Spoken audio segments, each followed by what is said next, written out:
All right, Ronan MMA, welcome back to the channel. Now, Michael Venom Page has entered free agency. He wants to test his value on the market. There have been rumors that he is going to be coming to the UFC. There have been people saying that it was confirmed. There were people saying that he has an athlete page already on the UFC's website saying that he's making his debut this day or that he made his debut this day. I can't find any of that. So let's just assume, hypothetically, that he is going to come to the UFC, and let's hypothesize about how well he would do in the UFC's welterweight division, because there are a ton of people who in the comment sections are acting like this is incredible, that he's a massive superstar, that he's going to come over here, do very well, that he should fight this and this person, and blah blah blah. Hopefully it's not too late, they say. Well, I'm going to give what might be a hot take, okay? I don't know how many of you will find it to be a hot take and how many of you will find it to just be common sense, but there is a subsect of fans who believe that in order to be a hardcore MMA fan, you have to not only watch and enjoy the other MMA organizations, right, aside from the UFC, but you have to also believe that their talent is just as good as the UFC's, which is horseshit. Okay, so I'm going to talk about how I think Michael Venom Page would do in the UFC's welterweight division, and I want you guys to tell me how you think he would do in the comments below. Let's get right into it, like and sub, all that good stuff. I think Michael Venom Page gets ran through by the vast majority of the people in the top 15. Right? I don't think he belongs in the UFC, and I don't think he ever belonged in the UFC. I also think that if he were to sign with the UFC, he would immediately wish that he signed to the PFL, because in PFL, elbows are not legal. Right? That's what I think would happen. Bellator knows that Michael Venom Page is a can crusher. Name one guy, aside from Cyborg, who he has a highlight reel KO over, right? Without looking it up, by the way. Don't look it up. Don't look up his record. Put the name down. Who isn't Cyborg? Who, by the way, was a senior citizen when he was had his skull caved in and then captured in the Pokeball. Okay? Sure, Michael Venom Page is exciting when he's fighting nobodies, right? The UFC is not going to do that for a established Bellator fighter. If he is coming to the UFC, he is getting thrown to the wolves. That's what will happen, because Dana will want to prove a point. Because, by the way, people saying that he is an absolute massive superstar, no, he's really not. Maybe he's big in the UK, but here's the thing, dude. There's a little test you can do. When you're uploading a video on YouTube and you're putting in a hashtag in the description of a fighter's name, right? It'll show you how many active hashtags are there for that fighter at that moment. So guys like Israel, Connor, Alex Pereira, even, like, these guys always have like 15 to 20,000 at any given moment. Connor even more than that. For context or for reference, Alessandro Pantoja, before he beat Brandon Moreno, I hashtagged his name in my picks video, and I think he had about 1.3 thousand active hashtags, okay? Michael Venom Page today, even with the news that he's entered free agency and the rumors that he's coming to the UFC, has about 298. He's not a huge superstar, especially not for a pay-per-view model. Sure, you could throw him on a fight night card. Sure, people would be excited, right? Because people know who he is if you watch other MMA or other MMA organizations, but he is not comparable to the UFC. Like, he's not a superstar, okay? Not even close. I don't think he would do Bellator. I probably already said this. Bellator knows he's a can crusher. Every single time they had him fight somebody who was in Bellator top flight, okay, because a 36-year-old Paul Daly would not have been ranked in the UFC. But a 36-year-old Paul Daly in 2019 gets you a fucking title shot in Bellator, okay? A split decision win, by the way. And then he gets starched by Douglas Lima. And then Bellator goes, uh-oh, we're going to lose one of our stars. Let's have him fight 5 cans in a row. Wait until Douglas Lima's on a losing streak and is no longer the champion. Then we'll have them rematch. And then he gets a split decision victory over Douglas Lima. Name me one person. You can't. Because Michael Venom Page, if you go to his Wikipedia, and you look at his mixed martial arts record. Now, this is obviously not everything, and obviously there are some guys who are unknown to, the Americas, who obviously are very good. But if you look at his record compared to another, like, UFC welterweight's record on Wikipedia, when a name's in blue, it means you can click on them and it'll take you to that page, right? For their opponents. Michael Venom Page's is so fucking riddled with black, and you can't click on any of them. You don't see that for UFC fighters, especially not at the top, unless you go all the way back to their early careers. Michael Venom Page's recent opponents don't have Wikipedia pages. They are nobodies in terms of professional MMA. Okay? They just aren't. And do you think the UFC is going to bring him over here to have him fight their up-and-coming contenders if they think he's going to beat them when he's closing in on 40 himself? Right? That's not what's going to happen. They're not going to give him a Jack Della Maddalena off the bat. They're not going to give him an Ian Gary off the bat. They're going to give him like a Neil Magny or a Michael Chiesa, maybe. See how he does. You know what I mean? They're not going to have him come over and crush cans either. That's just not what they're going to... Dana will literally say, like, that's just not what we do here. When you come here, you fight the best.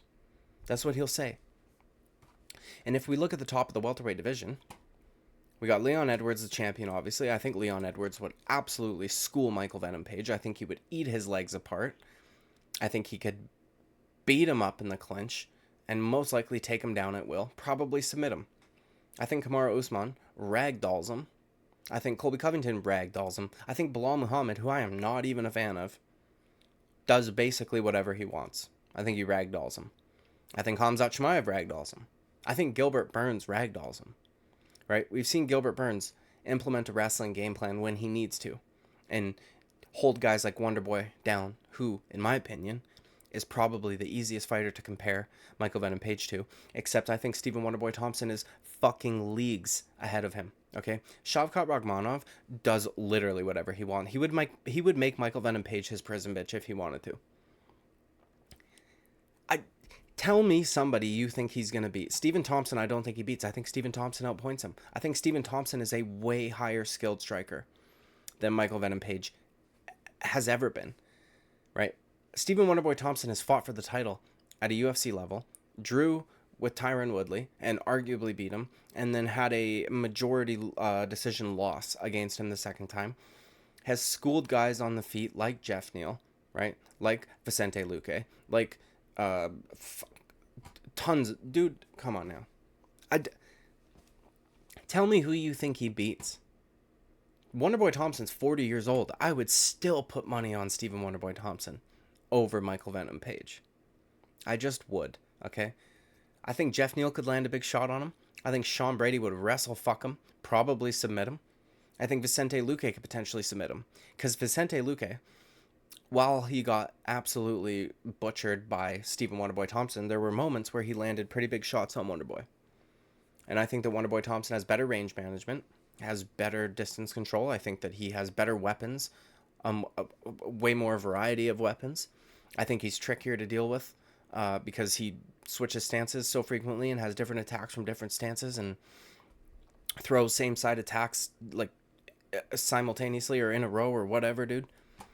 I mean, even Michael Chiesa and Neil Magny. I don't think all that highly of Michael Chiesa at this point in his career, but I could potentially see him taking him down and ragdolling him also.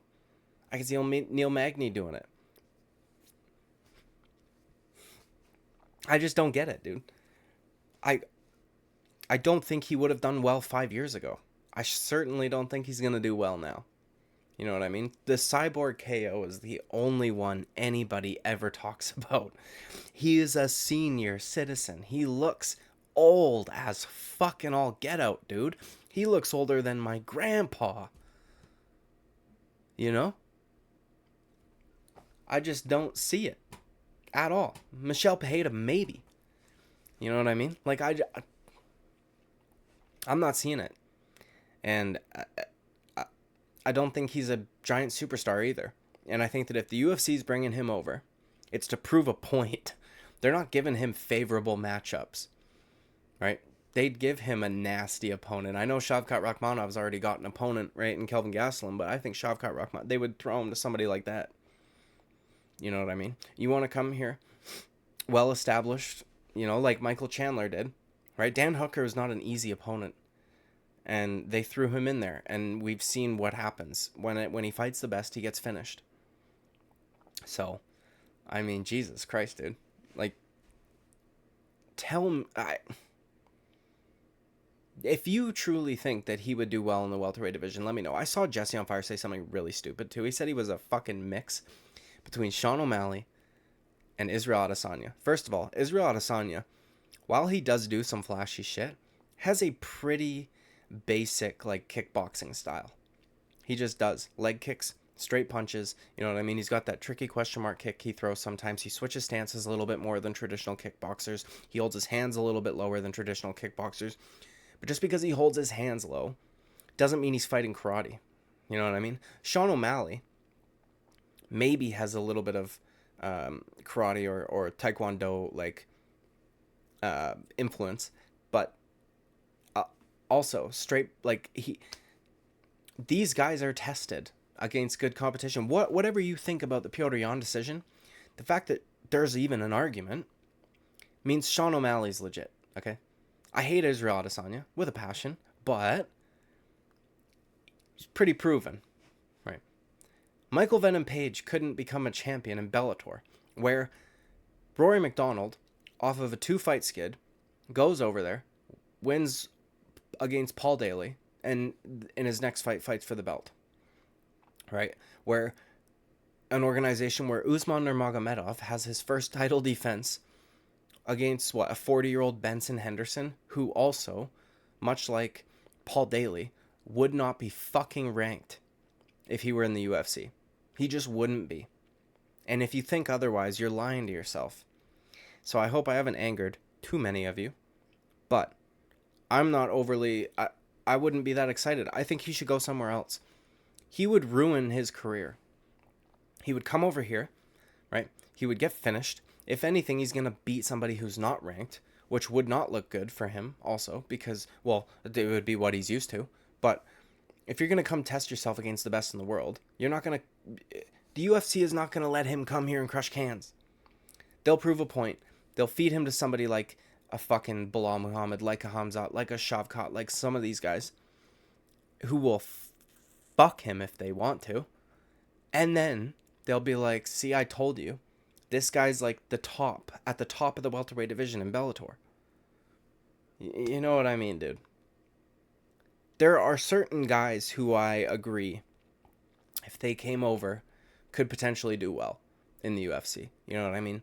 But a lot of guys in Bellator, a lot of the guys that people think would come over and do really well, it is extremely unknown because you have them fighting nobodies. Even Johnny Eblen, dude. You know what I mean? They just don't... They're not fighting the best guys. They're just not.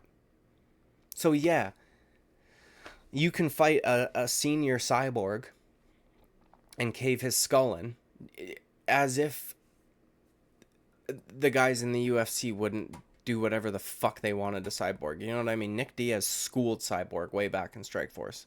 Like, this guy's been around forever. Been taking a ton of damage. Nowhere near the prime. And they just... It's funny because the UFC gets shit on for their business practices quite frequently. Bellator, in terms of the can crushing, is probably worse. They set guys up to get absolutely obliterated on a regular basis so that they can keep the couple stars that they have. And then they realize Michael Venom Page is not going to have those kind of performances against good competition, so they have him fight 5 cans in a row. You know what I mean? That's not going to happen in the UFC. So now at this point I'm looping and repeating myself.